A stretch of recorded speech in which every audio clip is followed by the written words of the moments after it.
नमस्कार दोस्तों, आपका स्वागत है एक बार फिर से आपके अपने YouTube चैनल में।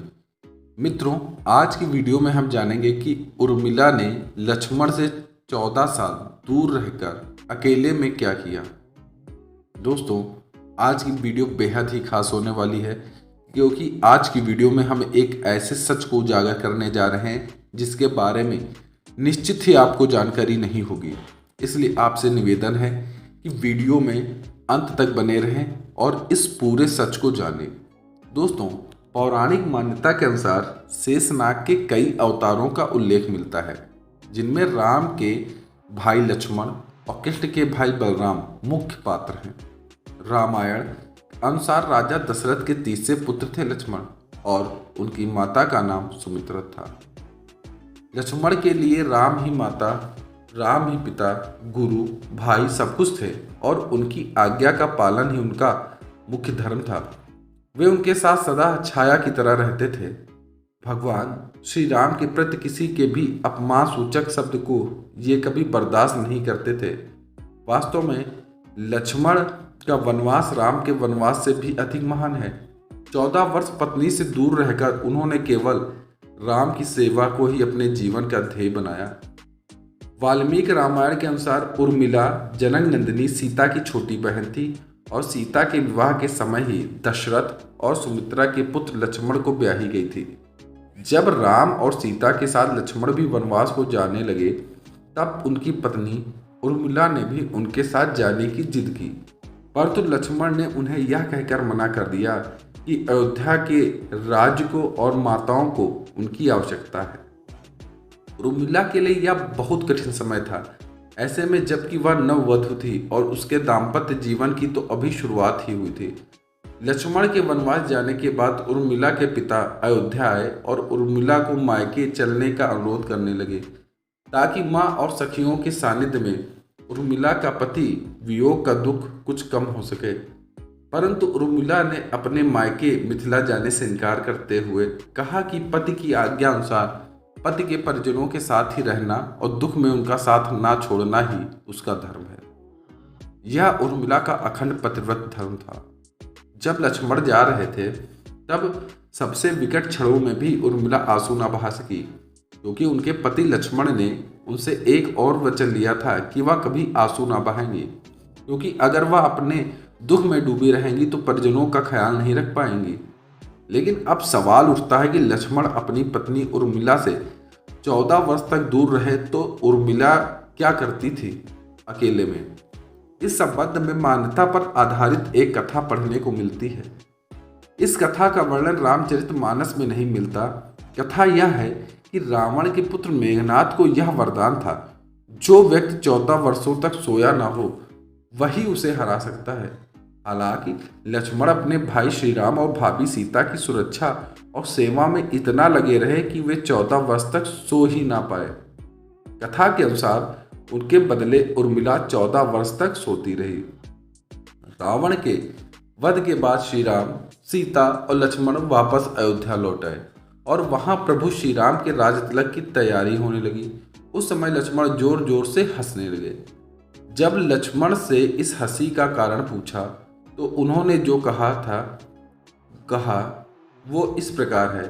उन्होंने कहा, मैंने सारी उम्र इसी घड़ी का इंतजार किया था कि मैं श्री राम का राजतिलक होते हुए देखूंगा, लेकिन अब मुझे निद्रा देवी को दिया गया वचन पूरा करना होगा जो मैंने उन्हें वनवास जाने से पहले दिया था। दरअसल निद्रा ने उनसे कहा था कि वह 14 वर्ष के लिए उन्हें परेशान नहीं करेगी और उनकी पत्नी उर्मिला उनके स्थान पर सोएंगी। निद्रा देवी ने उनकी यह बात सिर्फ एक शर्त पर मानी थी कि जैसे ही वह अयोध्या लौटेंगे, उर्मिला की नींद टूट जाएगी और उन्हें सोना पड़ेगा। अब दोस्तों, आपके मन में निश्चित ही एक प्रश्न आता होगा कि अगर उर्मिला सो रही थी तो उनके माँ बाप की सेवा यानी दशरथ सहित उनकी समस्त रानियों की सेवा कौन करता होगा। दोस्तों, आपको बता दें, ईश्वर के वरदान के स्वरूप उर्मिला एक साथ 2 कामों को कर सकती थी, यानी वह अपने शरीर के 2 हिस्से कर सकती थी। एक शरीर जो नींद में लेटा हुआ रहता था और जबकि शरीर का दूसरा हिस्सा जो कि उनके परिवार की सेवा किया करता था। जैसे ही लक्ष्मण अयोध्या में आए उनकी नींद टूट जाएगी और लक्ष्मण को सोने के लिए अब जाना होगा, इसलिए वह राज तिलक को अब नहीं देख पाएंगे। लेकिन लक्ष्मण के स्थान पर उनके राज तिलक को सिर्फ उर्मिला देख पाएगी। लक्ष्मण के उर्मिला से अंगद और चंद्रकेतु नाम के 2 पुत्र तथा सोमदा नाम की एक पुत्री उत्पन्न हुई। अंगद ने अंगदियापुरी तथा चंद्रकेतु ने चंद्रकांतापुरी की स्थापना की। दोस्तों, अब हम जानेंगे उर्मिला के पतिव्रत का बल। एक अन्य कथानुसार लक्ष्मण की विजय का मुख्य कारण उर्मिला का पतिव्रत था। मेघनाद के वध के बाद उनका शव श्री राम जी के युद्ध शिविर में रखा गया।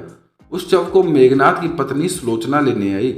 पति का छिन्न शरीर देख करके उसका हृदय अत्यंत द्रवित हो गया। वह रोने लगी। रोते रोते उसके पास खड़े लक्ष्मण की ओर उसने देखा और कहा, सुमित्रा नंदन, तुम भूल कर भी गर्व मत करना कि मेघनाद का वध मैंने किया है।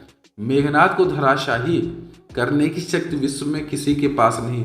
यह तो 2 पतिव्रता नारियों का भाग्य था। अब आप सोच में पड़ गए होंगे कि निद्रा देवी के प्रभाव में आकर अगर उर्मिला 14 साल तक सोती रही तो कैसे उसने अपना पतिव्रत धर्म निभाया। तो उसने बताया कि उर्मिला को माता सीता ने जो वरदान दिया था उसी वरदान के चलते उर्मिला एक सोती रही और दूसरी उर्मिला परिवार की सेवा करती रही तथा अपने पतिव्रत धर्म को निभाने के लिए मंदिर में आपके नाम का दीपक जलाती रही। ये उसी का प्रताप है जो आप मेरे पति को मारने में सक्षम हुए, वरना तीनों लोकों में कोई भी ऐसा नहीं जो मेरे पति को मार सके।